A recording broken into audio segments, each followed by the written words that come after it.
item, commodity, whatever it is, in which you will have a certain probability that any given day or any given series of days or processes will have a net gain and a net loss.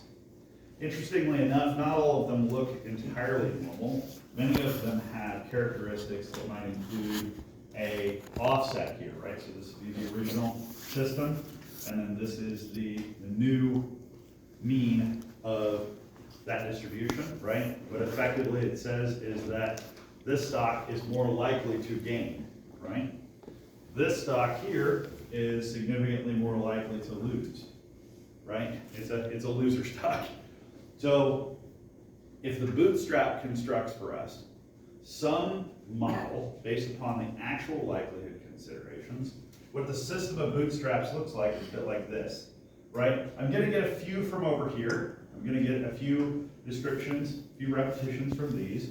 So I'm going to have some characteristic here, right? I'm going to have some characteristic here. So I'm going to have this distribution. I'm also going to have this distribution. I'm also going to have this one. I'm also going to have this one. I'm going to have this one and this one, right? Notice, each one is its own distribution.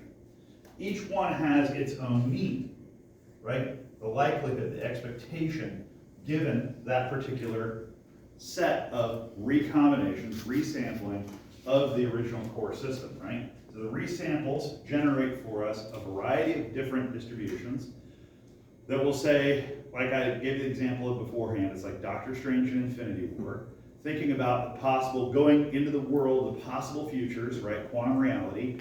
Each one of these data sets is effectively an attempt to try to model what it would have been like to go and collect new samples from the original data space, right? It's an attempt to utilize the information we're given to simulate the process of getting new models, new samples. Because we make the argument that for any sample here, that there is a likelihood that a small adjacency consideration, right, another sample exists virtually adjacent to that first one. So we say that instead of sampling this guy and then this guy, right, we're going to sample this guy twice. The example that I gave in my other class, and I think it's a good one, is notice the sparsity of the classroom here, right? This worked in both class spaces. I don't know why, but it seems to work. Apparently people hate me, I don't know. But, so let's imagine that I wanted to try to take the characterization of the actual class group based upon the performance in a quiz that I were to give you guys today, right? If I were to give you guys a quiz today, would you guys all pass, right? I'm assuming you would, right? So what I would assume is what? Let's not test. Let's not. We'll just deal with it. It's Friday, it's probably not the best quiz day. All right, we'll probably have one next week. What I would like to do is I would like to try to figure out what might happen if I were to imagine that everyone was actually here, right? So this is the whole, let's imagine everybody's here, and I selected you guys. You guys are my sample population. So I want to figure out what another sample population could be using you guys as my example. The bootstrap characteristic says, well, I'm not going to increase the sample size by replicating you. That doesn't do anything, right? If I just duplicate all of you, nothing's changed, right? Mean's the same, standard deviation's the same, just two of everything, okay? But if I wanted to say I want a slightly different version of it, right? I'll go ahead and I'm going to delete Cheyenne, all right? And then I'm going to duplicate John, okay? So I have an extra version of him. What I'm assuming is the world needs more of them. The world needs more of them. All right. So what I'm assuming is that the person sitting next to you is what? Adjacent with respect to their characteristics. Largely close enough, right? If we assume normal distributions, bell curves, things sort of from central points with regular relationships, so it would make sense that I could take a replication of any given sample randomly. I can replicate any given person, right, and eliminate another, and effectively get an idea of what it might look like had I taken that sample from a different version of the group. I do that a bunch of times. I just shake the box, right, over and over again, and I shake it up, and I get a slightly different outcome, right? It's a box full of dice. I shake it differently. And by doing so, every time I look at it, I get characteristics of it. What I'm describing, why does this do this? It opens stuff over top of my slides. Okay, here is two distributions, x and y, right? So let's imagine that this is x and this is y. In a certain number of scenarios, right, likely a certain number of scenarios, y is going to, what? It's going to gain a lot more than x. So let's say that instead of these being specific bootstraps, these are the aggregate of the bootstraps. These are the quantification, the discretized quantification of the means of the bootstraps, right? Remember I had drawn that, or I had shown that relationship of the bins of a discrete system describing this is how many means fell within this range, how many means fell within this range, this range, right?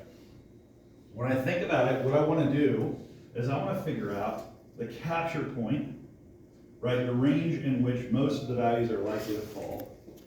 What does this indicate? This says that on average, the simulations provided me with this much of a net increase, right, and this much of a net decrease. And this was the mean, this was the expectation of the aggregate of bootstraps, right?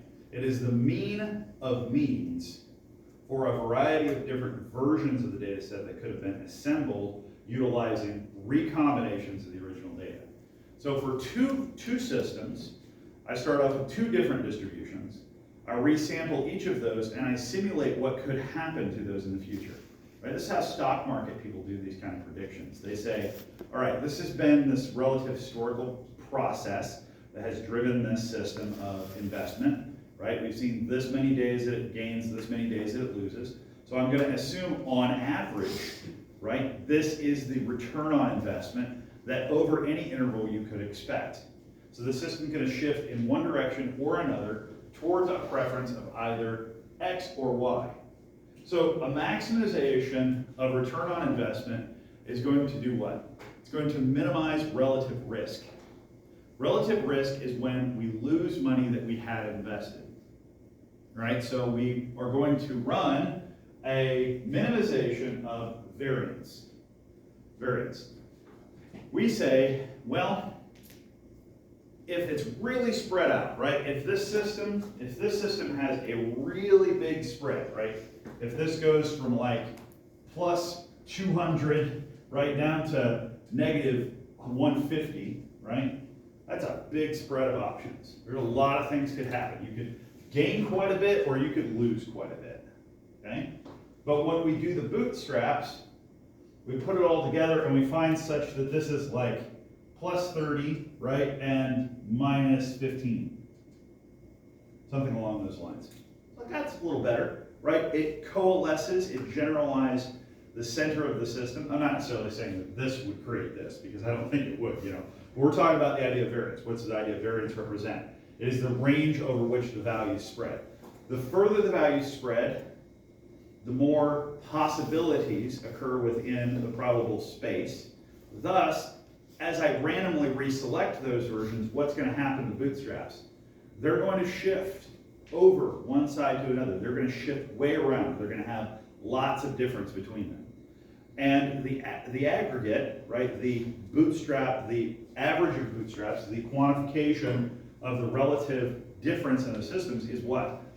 We said previously, it is quantified uncertainty. I've actually created a method for assessing the degree to which the variance within the data set contributes to uncertainty with regard to the outcomes. The more varied this is, the less certain we can be about any relevant prediction we make with the data set. So if I was to try, I was to have two versions, right? I would have one distribution. This is the distribution for X. And then I had another distribution over here for Y. Notice the distribution for Y has less variance. So if I was to try to make a decision, right, let's say this one goes up to 20 and down to 8, negative 8, right? Quite a bit better, quite a bit tighter. The indication is that the underlying distribution would be probably more like this, right? Tighter in general, in terms of its variance and possible outcomes. Thus, that randomly resampled versions of it would have generally more concentric, tending towards the central value of their relative means, meaning that simulations, the future possibilities, are likely to tend towards the expectation of the original distribution, right? Shifts won't happen. So if I was to rebalance this equation, and I was to utilize this characteristic alpha that's computed utilizing this risk factor characteristic, let's look at what this risk factor characteristic is saying. It says the variance of y, relative spread, right, minus the covariance. This is the tendency that x and y change with respect to each other, right? So what I'm doing, I'm saying the variance to happen to y, independent of the variance of x, y together, right, is divided by the variance of x plus the variance of y minus the covariance, 2 times the covariance of xy, right? 2 times covariance indicates both the covariance side of y as to x and the covariance side of x as to y, right?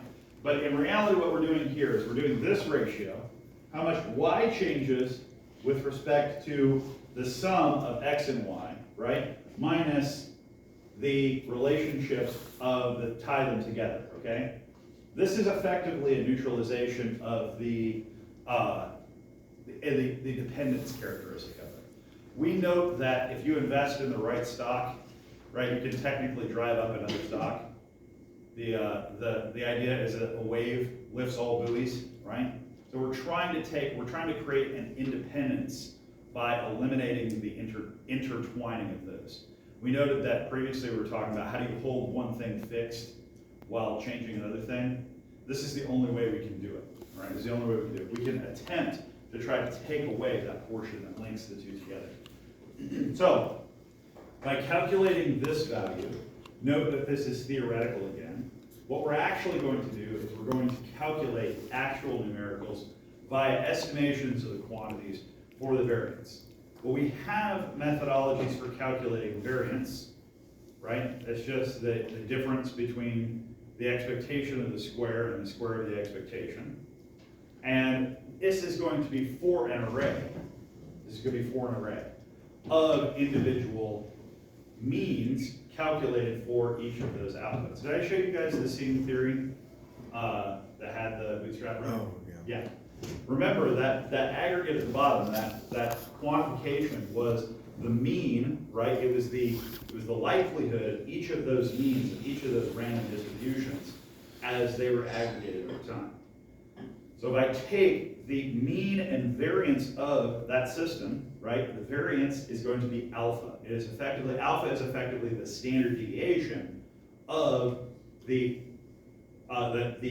distribution. I'm not going to say it's probability. It's not a probability distribution. This is one of those weird ones that's like, they call it, right, they typically call it a explanation of obtained generative variance, right, so populational variance, right? So let's just look at this again real quick. I use the estimates rather than the actual values to create an estimate of alpha. As the number of samples, as the number of bootstraps increase, our estimate of alpha should also increase, right? But it's contingent of how well the data set does with respect to the underlying system as to how well this alpha represents the likely utility of the bootstrap to provide future information for the modeling characteristics. So let me go forward here and let's look at what this actually looks like. So if I was to resample this data, right, this is 100 times resampling the data, each one of these, 100 samples per each unit. Notice what's happening here on the bottom of this graph. This is 0, is where we keep all of our money for x. This is 0 for y. So if I go to the center of this point, this is the center of this graph. All values below this point, inside of this box, are what? Net loss. Matter of fact, we lose both.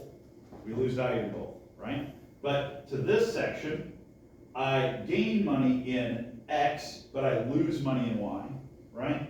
Likewise, this section is gaining money in y, but losing money in x.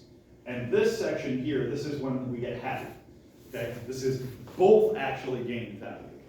But let's think about it if we have a linearity respecting the distributional characteristics of those individual instances in which we made money. Let's imagine each one of these is a person that invested in these two stocks over some period of time. All right, we don't know when they invested in it, but we know they invested in it, and we see what their return on investment was. A certain aspect of it was the linearity is related to X, and a linearity is related to Y with respect to the likelihood of those outcomes. This bootstrap now is the performance or performative characteristics of that population. So if I was to want to try to understand what my eventual possible likelihood would be in terms of the quality of my outcome, I would say I should be in this population somewhere. I look at it and I say, well, relative to the density of the population, let's look at it like a Bayesian theorem. Relative to the density of this population, where am I most likely to fall? I'm most likely to fall toward the center of that distribution, right? We're going to fall toward the center. So what do we actually want to do? We want to push the population center more toward the region of interest. So if the population center is more toward the region of interest, how do we do that? We rebalance which of those two investments we made based upon which one has the least risk relative to what? The spread over which the possible samples can occur. So we want to try to get the spread of the outcomes to be better. We want to invest more in X or more in Y, right? Either X times alpha or 1 minus alpha, however much we put left over from what we didn't put in X goes into Y. What happens in this version of it? Look here where 0 is, right? It's pushed over. We have all the way up to 3 here for positive values in X. Notice the center of that distribution is right here. So we have quite a few samples, right, including one that makes us really happy, which we have like a 2.5 Y and a 3-ish X, right? We go, I'd like to be that sample. But in reality, it's a bit of an outlier, right? It's one of those weird ones that probably picked a lot of the good outcomes. You know, it's a good scenario, it's a really good day. But what we're looking for is the generalized aggregate. Notice this one up above, 0, 0. The actual center of the distribution seems to be up in the positive space. Maybe slightly favoring X, but also possibly slightly favoring Y, depending on which one we see the relative spreading, okay? Variance is a consideration here, but what we're trying to do with the variance is what? We're trying to minimize it. We're trying to create it such that we are more confident, thus our risk is minimized, right? So if fewer examples are in the extrema, that is actually the safer bet, Risk is required for maximization of reward. But if we want to minimize loss, while at the same time maximizing potential yield, what do?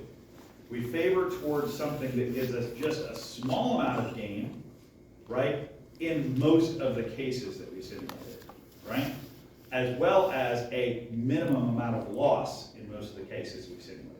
So we're going to actually use the ratio of that. We're going to use the alpha of the bootstrap. So I'm going to go forward here. This one just gives the alpha to indication lines. This one gives the calculation metrics, all right? So the mean of alpha is the distribution of bootstraps, right? So we'll just call that bootstrap distribution. I like to just say that distribution is alpha, okay? Because alpha can describe several different things. You can have the mean of alpha. They also use the mean of theta, right? Theta is each of the individual bootstraps. So the mean of theta, the mean of the individual bootstraps, mean of the means, is alpha, or mean alpha, okay? The standard deviation of it, right, SSD of the system is what? How much that system varies on average on either side of it. So let me explain to you what's happening here with these two calculations. One up above says that on average, the alpha bootstrap for X alpha varies by 0.59, right? That means roughly 60% of our money should go into X. Because X, 60% of the time, X returns values around 0 with a lower variance than X. Also, the second consideration says the standard deviation of that value as represented would be given by what? 0.83, and that is an indication of both positive and negative values around the mean, right? 8% of the bootstrap, or at least 8% within the standard deviation, right? The square root of the variance, said what? 68%, right? Went up to 68% and went back to 52%. Right? So we got a 52% gain, or 52% net gain at the lower end, and a 68% net gain on the upper end, with an average net return of 60%. That is what this calculation is providing us, with respect to the mechanism that we're describing, right? We're talking about it in terms of yield on investment. Now you could say this is entirely about likelihoods, right? Because we're attempting to maximize based upon variance. So anything that creates a margin that provides for us a better understanding. The margins are how much on either side in each of these two conditions, net gain, net loss, from the aggregate of the bootstraps, that tells us that we mostly got better performance, we mostly got best performance from X times alpha, so X is alpha at 59. So what does this look like? So we have populations created by two systems. We know that this is toy data, right? We always know that this is toy data because whenever we have a true line, where we have the actual value of alpha shown here, that means that this is generative. Because what can't we know? We can never know the true alpha in real systems. We can't know the real underlying characteristics of that distribution, and we're just going to be an inference of it, okay? It's just be an inference. So the value that's represented by the black line over here in what says bootstrap on this side, right? This black line here is the estimated alpha. That is the mean of the bootstrap distribution. The one on the left side is the mean of the true distribution, the generative distribution upon which this system was sampled. Notice, there is a small deviation between actual true alpha and the estimated alpha that's generated by the bootstrap. This is the true output of multiple resamples. Okay, this is the interesting part of it. We can't actually go and resample multiple times from the original population. But what if we could, all right? Theoretically, what if we had some way in which we could go and resample the original population over and over and over again? This says what would happen if we did, okay? The reason why what would happen if we could is a good idea is if we can generate a population and then we can resample it successively, and then we can use some other process to resample the sample and create a distribution from it, we would compare what we can do, this is what is actually possible, we can use Bootstrap to do this, right? To what we wish we could do, but we actually can't, right? So what we wish we could do is this, and what we can do with what we have is this. This is how far apart they are from one another. Are we okay with it? Yeah, absolutely we're okay with it, right? We're okay with it from the perspective that from a theoretical methodology to go back to what could be the conceptual methodology that's constrained by the harsh realities of it costing too much and taking too much time to actually do the resampling, we got something that is so close to that, what the relationship of the underlying system is, that we can use it as if it is a real value, right? We can say effectively that the bootstrap is simulating what would happen if we successfully resampled the original system so closely that we can utilize those estimates to model what would happen in the future if we were to actually utilize the system again. The bootstrap is super, super cool in this respect. It makes no logical sense why you can continue to resample the same system, oversample the system, and end up getting effectively new information out of it. Okay, it's cool. I love it. The more I think about it, really, seriously, years worth of thinking about this, and I go, who thought of this? It's brilliant, okay? So this is a neat way of establishing the output values. Now, we're going to go back to the real world, and what we're going to say here is that the procedure cannot technically be applied to real data. That's the reason why we said we can't get new samples from the original population. But if we could, we would get orange, right? We can't, so we get blue. So the bootstrap approach allows us to mimic that process effectively as close as possible to the variability of the underlying system. Bootstraps are always going to generate sample same output size. So let's consider the way in which the system operates, right? Let's look at some of the characteristics involved with it. We say that for some system, the more we replicate B, right, the more bootstraps we generate, capital B is the number of bootstraps, we're going to create Zia sets, right? Zia sets, each one of these are a output, residual output of the characteristics of a bootstrap built upon the original system. We say that the estimation of error for the output system, or the standard error of alpha, is established based upon the scale of B, meaning that the more bootstraps you generate, the closer alpha will converge to true alpha. Its standard error should technically reduce. But it's weird because it is a diminishing return operation because of one other characteristic of the bootstrap. That other characteristic of the bootstrap is, right, we've already looked at this. We've looked at this in pretty high characteristics, all right? That's just there for you guys to reference. The one characteristic is, right, that, oh, that's kind of, we'll go back. Okay.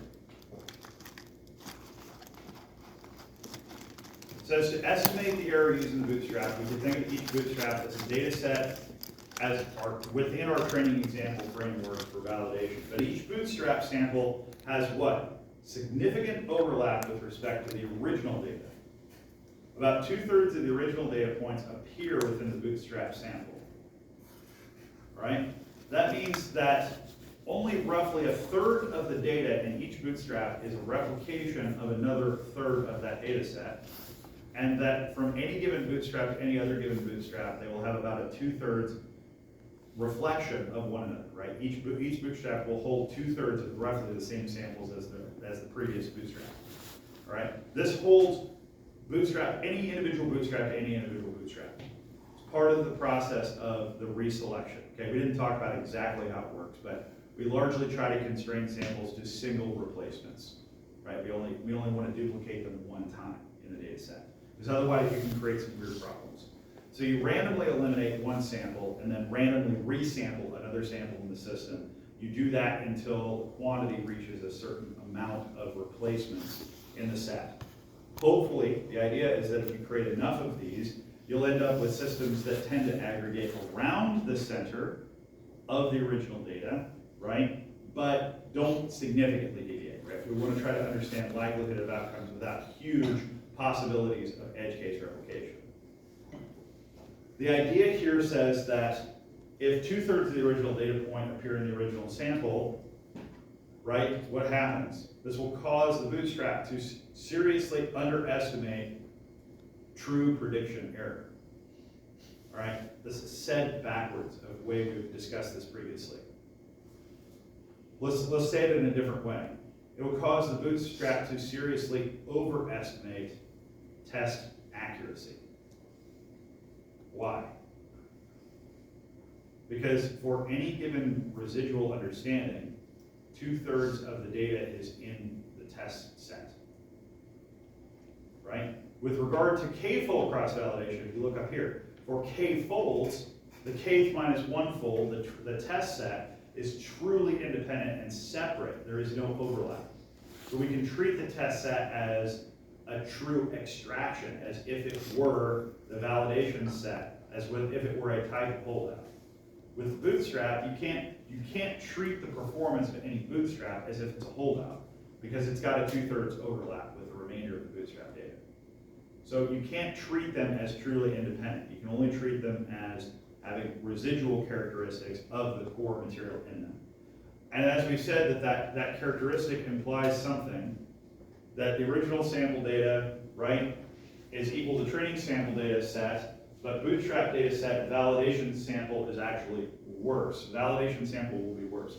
Holdout data will actually perform more poorly than any Bootstrap characteristic will imply. But with k-fold validation, the actual validation tends to perform better than the internal validation set will imply. This means what? We can't use the bootstrap to help train stuff. We're not going to. If it does, it's going to imply something that we have to characterize, we have to take it with a grain of salt, right? So the estimates we create based upon the bootstrap are usually going to be slightly optimistic, right? They're going to be the best case scenario of the outcome. We're never likely going to hit that, but we're definitely never going to exceed it. So if you want to know what an upper ceiling looks like for the possibility of what can happen with your data, the bootstrap will tell you. Absolute upper limit, right? Because of the bootstrap as an optimistic, happy estimates, happy tool, right, that says, hey, what would it be like even if things had 60% overlap? We would know from that perspective, what, a third of it is the only portion that could be effectively external, right? So if the system is fading to 2/3 likelihood of effectively using the testing or training data as testing, then it's going to take 2/3 potential overfit. So it's only going to have a third of the data in any given set is going to be representative of new data or unseen data for any bootstrap to any other bootstrap. That's the aggregate of the system that makes that valid data. Spending more time on this than I thought I would. So, so temporal data has some problems. One of the things that's really interesting about this is temporal data is not really easily done using bootstrap perspective. So if we're to think about a sample or like a statistical change data for the stock value, I can't just simply delete this value and then replicate this one again, right? I can't do that. Why? Because it'll make it seem like it just continued on further, right? It doesn't create enough differentiation. I also can't, which is what happens with the bootstrap in reality, I can't delete this sample over here and then replicate this one. Because what happens? That's a really weird discontinuity, right? It's like, create some strange artifacts in the data set. So you can't utilize individual, you can't replicate time series data using a bootstrap characteristic without doing something first, all right? The first thing we typically do with time series data is we chunk it up into windows, right? And over the window, you can take the whole window, right? You could delete this section, and then you could replicate this version of it, right? You could replicate the first one again. That would be the mechanism of bootstrapping with regard to temporal data. You have to replicate the whole window, replicate a whole time period sequence. What that goes down to, like how few samples you can have with regard to the system and still get stable outputs, is really a question of what you're trying to model with the system, right?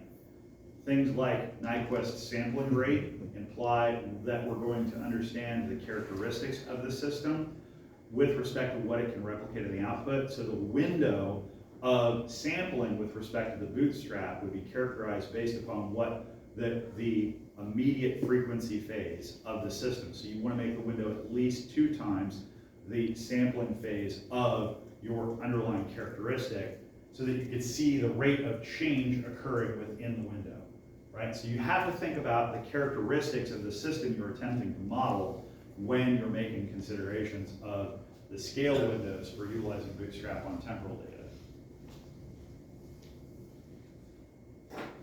I don't know if we have enough time to go into this, so let's just go ahead and we'll do PCA next week. So let's talk about this just briefly, and I'll flip back and forth to the other slide. The idea that a confidence interval for populational parameters with respect to a specific quantization of bootstraps, meaning how many bootstraps you created, imply a certain degree of quality for your guess, right? We typically, this is actually something that,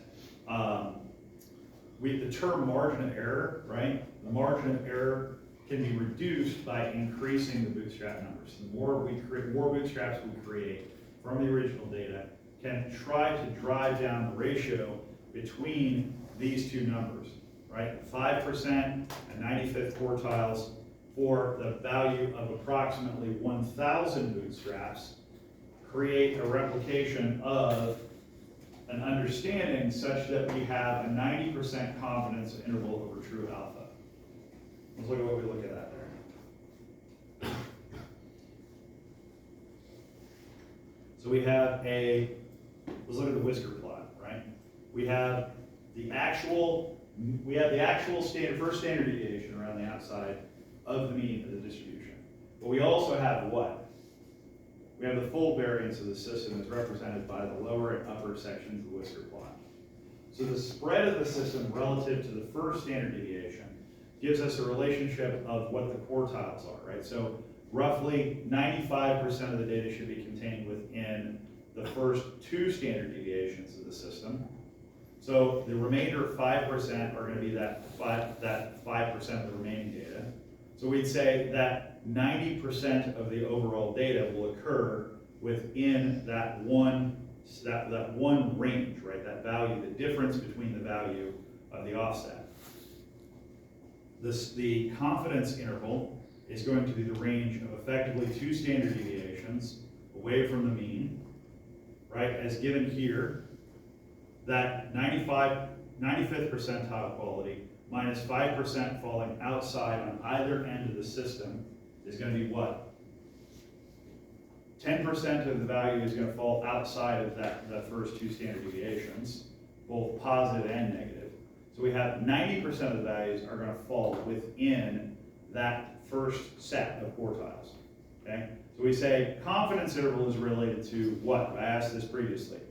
One version, some people misunderstand this, that they think that confidence interval means 95%. It does not. What confidence interval means is the range over which a certain percentage of the values are likely to fall, all right? The range over which 90% of the values is likely to fall in this particular case is 2 standard deviations. So it says within 2 standard deviations of alpha, 90% of the values that I recognized fell within that space. So the confidence interval is 2 sigma, and the confidence value is 90%, right? So I'm 90% confident that a value will fall within 2 standard deviations. That's how the system is stated, all right? So I might have, like I said, I might have misstated it a little bit. Well, often the slides are pretty emphatic about that 95%. What we tend to try to drive for is we tend to try to drive for getting the value of 2 sigma to 95%. We try to drive it up such that everything falls within 2 standard deviations, right? To get a 95% confidence interval would imply that truly the variation of the system falls underneath a 0 mean, close to 1 normal distribution in which 95% of the values are going to fall within 2 standard deviations, right? All right. So this 90% confidence interval for true alpha is related to the difference between the relationship of the 2 quartiles. We say bootstrap percentile is the relevant value of the confidence interval assessment. And as I said previously, that is the basis of the idea of quantification of the uncertainty, right? The uncertainty is what? How much the system could vary had a different set been selected. We talked about the notion of variance, and the notion of variance, we applied 2 different perspectives to it. We applied the variance within the data set, and then we applied the variance with respect to the model being applied to data sets.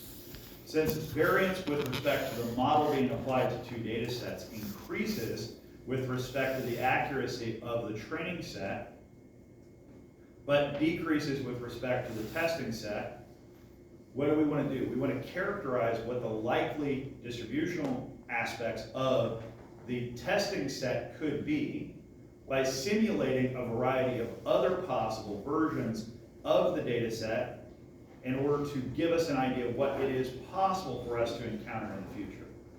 So this idea of utilizing the data set to prophesy about what could happen from the core distribution helps us to narrow down the uncertainty that we could occur or could be occurred within the natural world once we take the model and deploy it. When we feel comfortable with knowing what could possibly happen in an alternate possible universe, right? we say, hey, we ran through all the simulations, we ran through all the possible reconfigurations of what we had. And this implied that there was this underlying limitation that the sample, as a representative of the true distribution, when reconfigured, provided us with many possible resampled versions of the underlying distribution to a degree of certainty such that 90% of our simulations gave us the information that the values would fall within this range. I think that that's usually what I would consider to be pretty much the best, I guess you'd say the best case scenario out of being able to take your data and figure out what could happen with it again in the future, is that if you don't require to go and get new data in order to be able to get a reasonably good 90-ish% estimator of the mean of that system. So if it falls within 90%, if our estimate falls within the 90% of the true possible value of that system consistently, then we say, well, that 10% just has to be the real world, the consequence of real world sampling error, right? The difference between a true representative of the population and what we actually got when we went and resampled. Because we know it's never a perfect representation of the real population. So if they're eventually going to converge together, that would be the idea, that if we kept resampling, it would converge together. So this alpha converging towards that maximum value gives us the idea that we are confident that the models that we create from this data will perform about 90% of the expected performance of any data that's sourced from the same set. Okay, we'll talk about PCA next week. I've given you guys 2 assignments. They don't require you to source any new data sets. They just require you to perform the operations within the labs utilizing your student ID. All right, they're a lot easier than the ones we've done so far. But I think they're still informative because they show you what some of this data looks like, and they let you see the numbers as certain things increase, right? You're also going to be increasing the number of the bootstrap, right? Kind of playing around with how many bootstraps you generate for the data, and that'll give you some ideas of how it changes, or how the values, quality changes with respect to it. So, have a good weekend. We've got 2 weeks before break, so we're going to try to see if we can get through maybe up to trees, probably, see by the time we get back to break. And then after that, by the time we get toward break, I'll be giving you guys your final project, which will include the information on trees and SVMs as part of the final project, which will be due toward the end of finals week. Okay. So we'll have about 4-ish weeks, 4-ish weeks to finish that. So, see you guys later on. Thank you. Thank you. Thank you. Yeah, I'll just get a hold of you when I'm available. All right.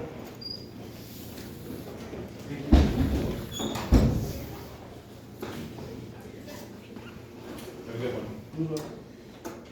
Well, I think I just made the greatest blunder of all time. Accidentally put my parking meter on the wrong license plate. Uh-oh. So, I'm pretty sure there's a ticket on my car. God damn it. I did have a question about, if you have any knowledge on Take a screenshot of that. Like save a screenshot of it running. Because you can tell them you made that mistake and rescind the ticket. Take a picture of your car. Take a picture of your car when you get outside also so that it's timestamped. So in case you need to dispute it. Yeah, okay. Parking will dispute 1 ticket a year. I don't think I disputed anything. Yeah, so you'll be fine. You can dispute 1 ticket a year. You can say, hey, I made a mistake. Here's a screenshot of it. I tried to pay for parking. I just happened to put it on the wrong license plate. They'll go, oh, no big deal, and we'll just get rid of it. I think It won't even go to the parking admin. Yeah, I've been parking here a long time, so I know. I've only had to dispute 2 tickets in my time because I forgot my past ones.